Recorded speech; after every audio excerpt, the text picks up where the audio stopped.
Здравствуйте, друзья! В этом видео вновь поговорим про универсальный пульт управления от Broadlink RM4 Pro, который может управлять устройствами по инфракрасному и радиоканалу. Сам гаджет управляется по Wi-Fi, причем из любой точки мира. Базовое приложение управления имеет большую базу кодов для самых разнообразных устройств.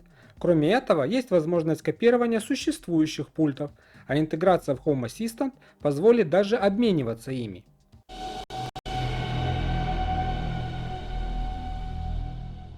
Модель Broadlink RM4 Pro. Беспроводный интерфейс Wi-Fi 2,4 ГГц.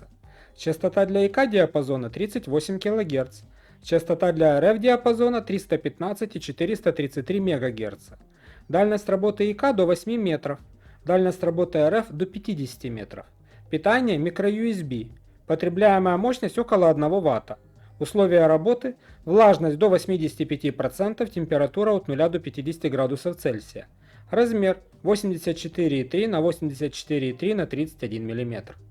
Герой этого обзора ехал ко мне недолго. Как и несколько моих предыдущих устройств Broadlink, он предоставлен магазином instore.com.ua. Ссылку на него вы найдете в описании под видео. Для международной доставки я оставлю ссылку и на AliExpress. Оформление коробки стандартное для этого производителя. На задней стороне указаны краткие технические характеристики, которые я уже озвучил. В комплекте поставки, кроме собственно самого пульта, нашлась небольшая инструкция на английском, кабель питания и пластиковое крепление, позволяющее устанавливать гаджет даже на вертикальной поверхности. Я использую устройство такого класса от Broadlink около 5 лет. Модель Broadlink RM Plus работает у меня с мая 2017 года. В обзорах у меня были и другие. Если говорить о функциональности, то она с того времени особо не менялась, а вот размер уменьшился чувствительно. Не изменился с тех пор и разъем питания microUSB, хотя стоит заметить, что это стационарный разъем, то есть включил и забыл, поэтому особых неудобств нет. Рядом с ним находится кнопка Reset, для нажатия на которую понадобится скрепка. Кабель тоже искать не придется, он есть в комплекте. Плоская форма позволяет провести его даже в узких местах. Понадобится только блок питания с USB разъемом. Я обычно применяю многопортовые зарядные станции и удлинители.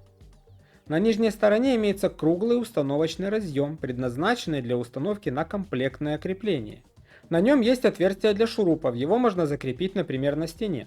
А потом повесить универсальный пульт, повысив таким образом угол охвата ИК-диодов. Для подключения в сеть понадобится базовое приложение управления, которое так и называется Broadlink. Переходим в меню добавления устройств, выбираем раздел универсальных пультов, и в нем есть два варианта для подключения модели RM4 Pro. По умолчанию это режим точки доступа, верхний. Также есть Smart режим, это следующая строка. В режиме точки доступа диод мерцает сериями вспышек. Если удерживать скрепкой кнопку сброса 10 секунд, то гаджет перейдет в Smart режим, где диод мерцает быстро, без перерывов. Я выбрал режим точки доступа, в котором необходимо, по запросу мастера подключения, подключиться к Wi-Fi сети, которую создает ИК-база при включении. Далее нажимаем на кнопку «Уже подключился», временно отключаем мобильную передачу данных и вводим параметры своей домашней Wi-Fi сети. Дальше просто ждем примерно минуту-полторы. За это время телефон вернется в домашнюю сеть. Можно включить обратно мобильную передачу данных. Герой обзора перезагружается и тоже подключается к домашнему Wi-Fi. Связывается с облаком, которое подтверждает подключение через приложение. Далее нажимаем на добавленное устройство и указываем локацию для его размещения, и при необходимости можем изменить ему имя. Появляется уведомление о том, что если устройство содержит в себе несколько сенсоров, то каждому из них можно дать отдельное имя. Для данных по температуре и влажности нужно дозаказать специальный USB кабель с таким сенсором. После первичной инициализации герой обзора появится в общем списке устройств системы. Сам по себе гаджет не имеет какой-либо функциональности. Это база для пультов дистанционного управления, которые нужно сюда добавить. В приложении имеется 22 категории устройств с базов кодов и отдельная опция для добавления своего пульта. Начнем с чего-то популярного – телевизора. Мастер подключения сразу предупреждает о том, что Bluetooth пульты не поддерживается.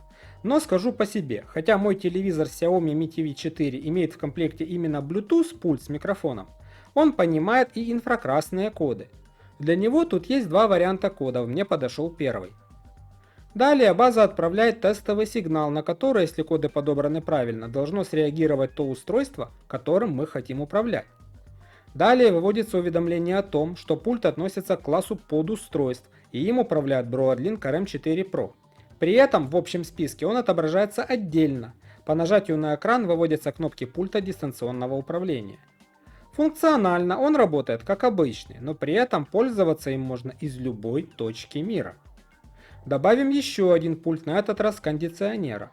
Тут есть два варианта: пульты с выводом на экран всех параметров, у меня именно такой, или с краткой информацией, или вообще без экрана, для них имеется отдельная категория.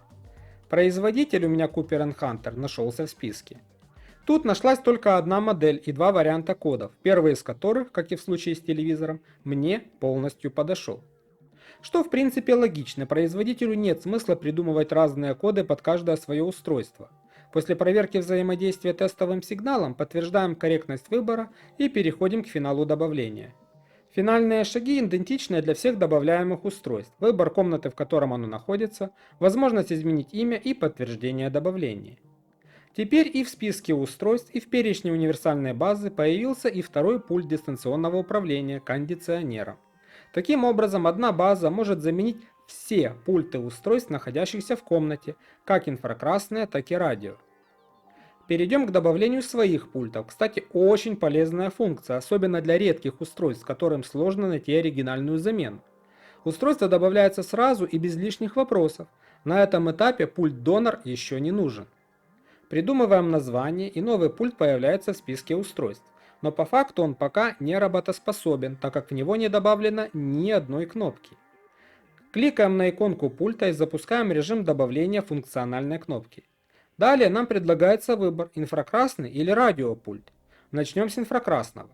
Перед запуском обучения выводится информационное сообщение, что устройство считает и сохранит оригинальную команду с пульта управления. После старта обучения база переходит в режим ожидания команды на 30 секунд.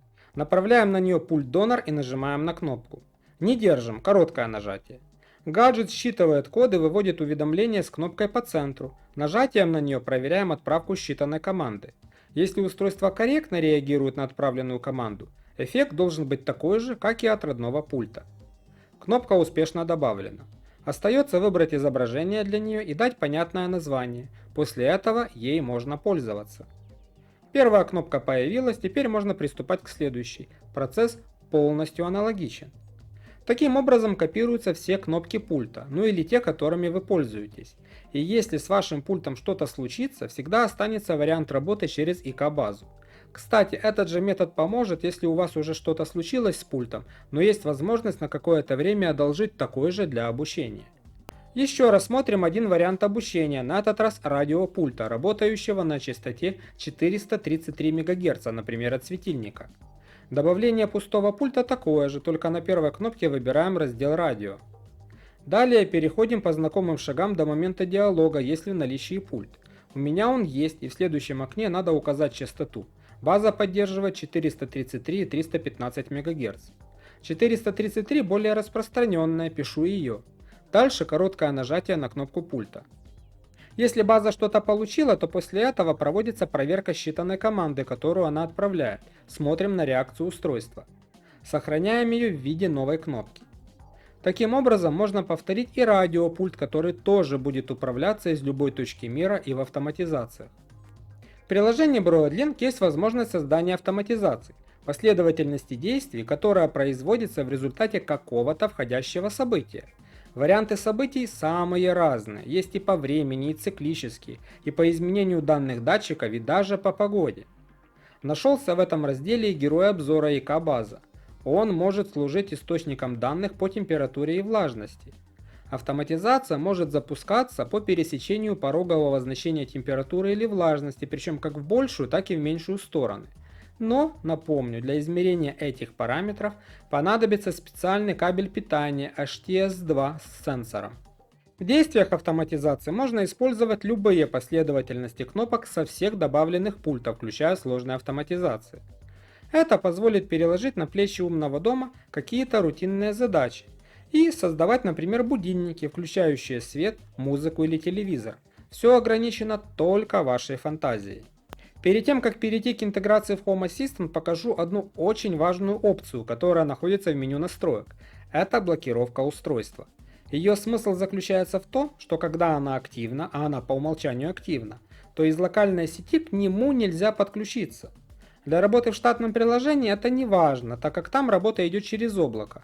Но вот для альтернативных систем эту опцию обязательно нужно отключить. Также в меню настроек есть пункт обновления прошивки, но из коробки была последняя версия. А в информации сети есть MAC-адрес устройства и к какому серверу оно подключено, IP-адреса нет. А адрес нужен для интеграции в Home Assistant, поэтому смотрим его в меню роутера. У меня был присвоен адрес 192.168.0.207. MAC-адрес, совпадающий с тем, что был в меню настроек, развеивает последние сомнения. IP-адрес нужно закрепить в меню роутера. Оставить то, что был выдан, либо ввести другой, не важно. Главное, чтобы он никогда не менялся, а был закреплен за этим MAC. На момент тестирования версия Home Assistant 2022.2.7. Но за последние полгода, а то и больше, ничего в показанных далее действиях не менялось. Будем надеяться, что и не поменяется. Нам нужно перейти в меню интеграции и найти из списка Broadlink. Она штатная, отдельно устанавливать ее не надо. В появившемся окне вводим IP-адрес, после чего интеграция ищет, находит и подключается к устройству, конечно, если вы сняли блокировку доступа по сети. По умолчанию выводится название иероглифами, поэтому лучше его сразу поменять. Далее предлагается назначить новому устройству локацию, но я не использую эту опцию. И оно добавляется в меню интеграции Broadlink. Как видите, у меня тут есть еще один пульт, древний RM+, работающий у меня уже почти 5 лет. В устройстве появится одна сущность домена Remote, у меня еще добавился трекер от интеграции роутера. Следующая часть видео, по сути, повторяет то, что я показывал в обзоре RM4C Pro. Это аналог героя обзора от BestCon, функционально полностью идентичный. Но для удобства, для тех, кто не видел его, я повторил его и тут. Начнем с обучения командам. Для этого используется специальный сервис Remote Learn Command. Когда-то для пультов разных производителей сервисы были тоже разные, сейчас все унифицировано. Аналогично будет, например, и для ИК-базы Xiaomi. Далее указываем целевой объект, копируем это имя из меню устройства в Home Assistant. Он принадлежит домену Remote. В разделе Data нужно написать, для какого устройства предназначена эта команда. Имя тут ставим свое, какое захотим, оно ни к чему не привязано. И придумываем название для команды, в данном примере Power. Теперь берем пульт Donor, с которого будем отправлять команды на базу, и проверим, как работает этот скрипт. Запускаем.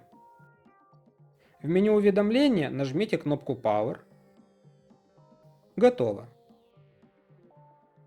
Сохраненную команду найдем в папке Storage с точкой впереди, в файле с названием Broadlink Remote, дальше код устройства. Если вы не видите этой папки, в конфигурации File Editor проверьте, что ее нет в списке игнорируемых. Если есть, удалите и перезапустите аддон. Вот название устройства, которое мы записали в скрипте. Имя команды оттуда же. А это код команды, которую считала база. Теперь рассмотрим, как считывать команды от радиопульта. Единственное отличие от предыдущего скрипта – это указание типа команд ref. Остальное все идентично, но в самом процессе считывания команды будет нюанс, посмотрим. Запускаем скрипт. Теперь нужно нажать и удерживать кнопку пульта, пока база будет сканировать частоту.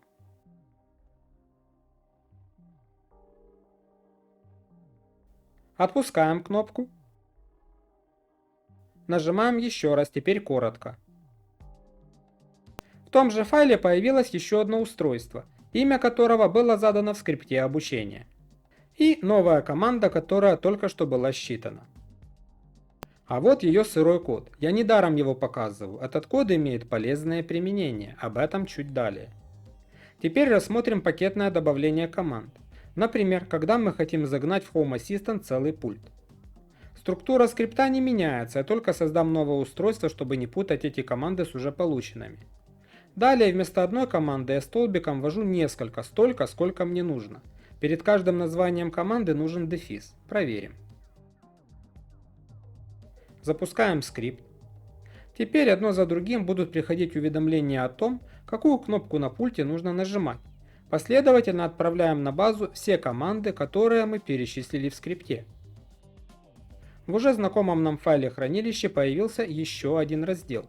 Туда добавились все перечисленные нами в скрипте команды. Кстати, обратите внимание, тут выделены ИК команды, они схожи между собой, причем даже с разных пультов.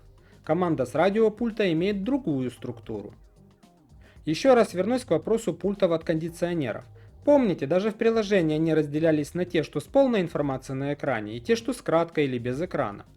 Это связано с тем, что такие пульты, мой тоже к ним относится, при каждом нажатии кнопки передают сразу все параметры, режим, температуру, скорость вентилятора и так далее. Поэтому, если вы дважды подряд считаете, например, команду плюс 1 градус, код у них будет разный. Соответственно, при считывании такой команды мы должны понимать, что считываем полностью весь режим работы. В Home Assistant есть готовые интеграции для управления кондиционерами, но в рамках данного обзора я покажу только штатное обучение и отправку команд. В этом скрипте я считаю 3 команды. Выключение, вот она, кстати, будет всегда одна и та же, и 2 предварительных настроенных режима отопления и охлаждения. В данном случае я для удобства использовал 2 одинаковых предварительно настроенных в нужный режим пульта. С одним, очевидно, придется сначала выставить нужный режим и только потом его считать. Вот эти сохраненные команды. Считывал я их так. На первом пульте был включен режим охлаждения. После нажатия на кнопку On-Off база считала команду выключения.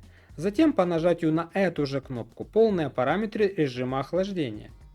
Второй пульт, где предварительно настроен режим обогрева, был выключен, поэтому по нажатию на кнопку On-Off база считала все параметры этого режима. Перейдем к отправке команд. Для этого используется другой универсальный сервис Remote Send Command. Далее структура аналогичная предыдущим скриптам. Указываем имя сущности пульта и в конце имя устройства и сохраненной команды.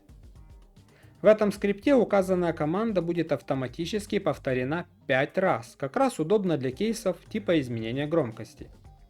При вызове этого скрипта база одна за другой отправляет 5 одинаковых команд. Можно сделать конструкции интереснее. Если записать в H команды со всех кнопок пульта, например, таким вот скриптом, то можно будет запускать целую последовательность команд, например, для управления какой-то опцией, спрятанной в меню. Вместо того, чтобы переходить туда при помощи пульта, просто запустить подобный скрипт, запуск которого легко автоматизировать. Есть возможность запускать и сырые команды, те коды, которые хранятся в рассмотренном нами файле. Пригодится, например, в том случае, когда у вас нет нужного пульта, но кто-то может считать эту команду у себя и поделиться с вами ее кодом. Отправка производится тем же самым сервисом Remote Send Command. Структура немного отличается от ранее рассмотренных скриптов, но суть та же. Перед каждым кодом команды, который копируется из файла, нужно дописать B64, чтобы устройство корректно поняло ее формат. При запуске скрипт последовательно отправит все перечисленные команды. Если они у вас уже были сохранены или вам их переслали, шаг с обучением базы можно пропустить. Может возникнуть ситуация, когда по какой-то причине вам нужно будет удалить ранее сохраненную команду. Для примера возьмем awk. Для этого используется еще один стандартный сервис Remote Delete Command.